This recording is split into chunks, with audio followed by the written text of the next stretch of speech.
Bom dia a todos. Eu sou a Maria Almeida e a proposta do meu projeto vai ser orientada pelo professor André e pela professora Martinha e tem como tema a cultura de segurança de alimentos. Eu vou falar sobre a influência no processo de segurança de alimentos quanto às atitudes e os comportamentos dos colaboradores.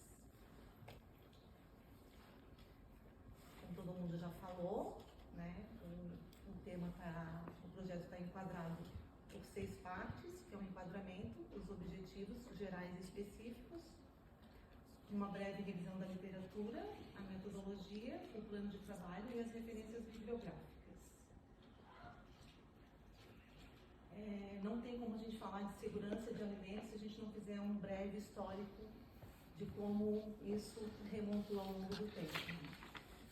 Num passado não tão distante, se a gente for levar em consideração os nossos avós, a humanidade se alimentava de uma forma muito simples, né? Através da agricultura e do pastoreio.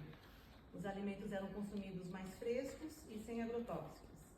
As carnes eram criadas no quintal de casa e consumidos no seu tempo de crescimento vegetal. Gradativamente, com o aumento populacional e a necessidade de armazenar esses alimentos, a nossa alimentação começou a ser substituída por alimentos ultraprocessados e toda uma gama de alimentos de preparação rápidas que a gente chama hoje de fast food.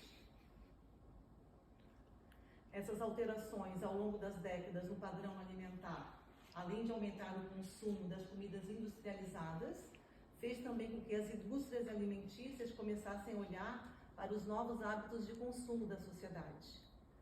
O crescimento dessas indústrias obrigou-as a investir em sua estrutura para suprir a demanda e, consequentemente, a necessidade de uma padronização de critérios de segurança dos alimentos, que elas já existiam, né? Só que cada uma da sua forma. E com a exportação, começaram a se pensar em uma metodologia que criasse formas de garantir a segurança dos alimentos de forma padronizada.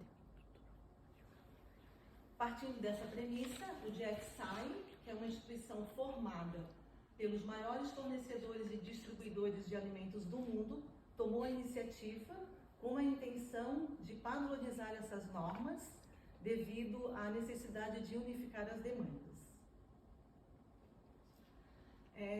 São muitos organismos voltados, né, para questões de segurança de alimentos. Mesmo assim, com as novas normas, as padronizações, os requisitos obrigatórios de segurança de alimentos, a gente ainda diariamente se encontra com notícias sobre lotes de alimentos a serem retirados das prateleiras dos supermercados. E a gente também escuta notícias sobre pessoas, né, que passam mal ou morrem por consumir produtos inapropriados. Então, pensemos então, se mesmo com tudo isso que a gente acabou de falar, que tem todos os requisitos, que a gente tem as normas, que tem todos os cuidados, a gente está lidando com colaboradores, que são os manipuladores de alimentos, mesmo que eles recebam treinamento adequado para o manuseio dos processos de fabrico, sendo eles profissionais da segurança de alimento, por que nas indústrias ainda os colaboradores não cumprem as boas regras de prática de fabricação? Por que ainda a gente tem casos de mortes e surtos por alimentos contaminados? A gente pode citar alguns exemplos, né, que é o caso do menino Nathan, em França, que faleceu por contaminação da bactéria E. coli, presente no lote de pizza.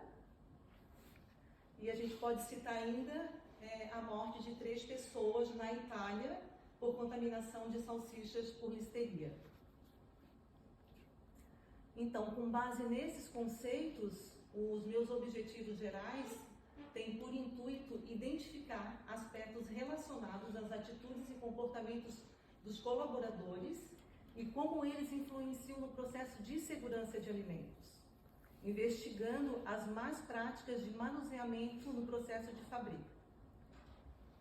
Para alcançar esses objetivos gerais, eu vou precisar ter pelo menos uns 5 objetivos específicos.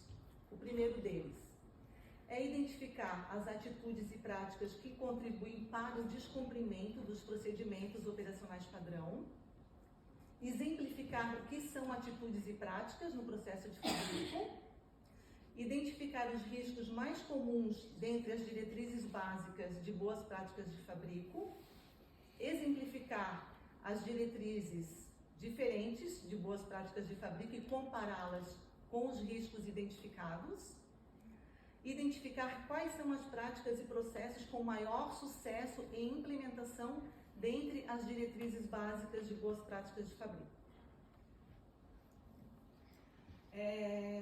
Aqui eu fiz uma breve revisão da literatura, porque há muita coisa a ser estudada, mas a gente precisa pelo menos ter uma ideia da diferença entre segurança alimentar, segurança de alimentos e a cultura de segurança de alimentos. Para a Organização Nacional das Nações Unidas, a segurança alimentar ocorre quando a pessoa tem acesso ao alimento. Então, assim, todos os países têm por obrigação fazer com que o ser humano tenha acesso a um alimento saudável e nutricional. Já para a ISO 22000, a segurança de alimentos, ela é a garantia de que o alimento não vai causar efeitos nocivos quando o consumidor o consumiu. E um conceito novo, que é a cultura de segurança de alimentos, o GFSAI compartilha como se fossem valores, crenças e normas que afetam a mentalidade e o comportamento em relação à segurança de alimentos ao redor e através de uma organização. Ou seja, a intenção é de que desde a gestão de topo até o chão de fábrica, todos estejam envolvidos com essa cultura. Temos ainda o Regulamento 852 de 2004 do Parlamento Europeu, que considera a procura de um elevado nível de proteção da vida e da saúde humana, que é um dos objetivos fundamentais dessa legislação alimentar.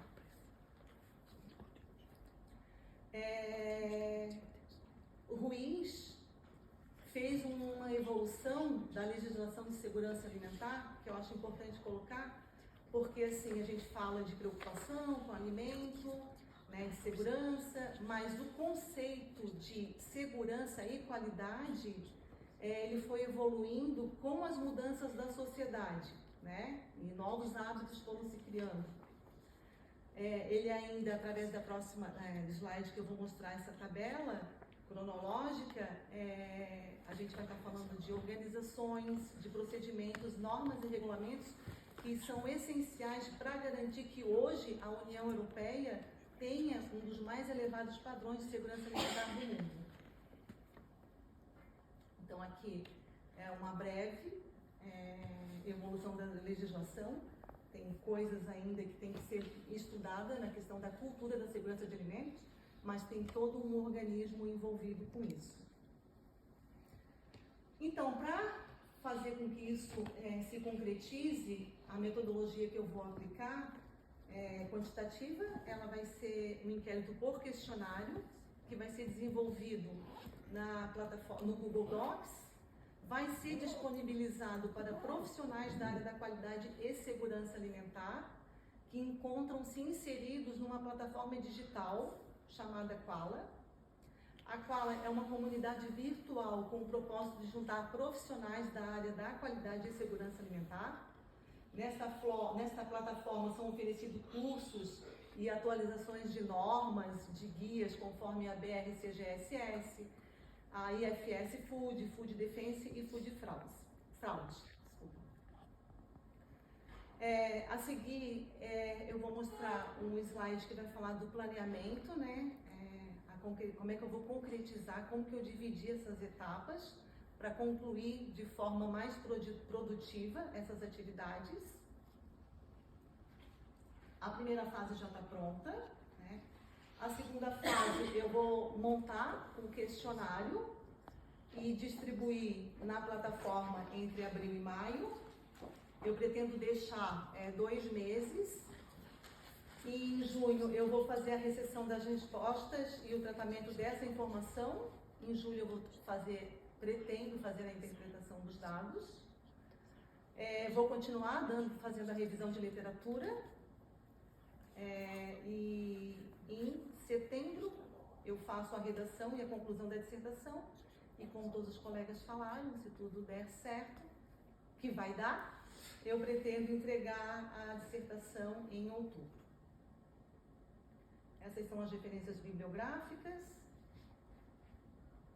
Eu queria falar que a escolha do assunto para falar de cultura de segurança de alimentos é um assunto novo, é um requisito que está sendo, saiu a BRC-GS, a atualização 9 agora, e isso já está sendo considerado como requisito obrigatório.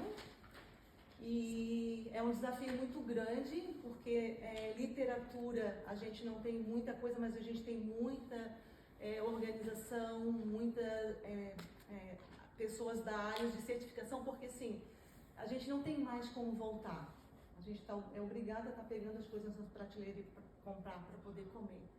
Então, assim, a questão da segurança do alimento, né, que vai ser exaltada ao longo do meu trabalho, que o foco são as boas práticas de fabrico, é tentar entender por que a pessoa que está fazendo aquele trabalho ainda, né, quais são as dificuldades, né, culturalmente, socialmente, o que leva elas a praticar as más práticas de manuseio.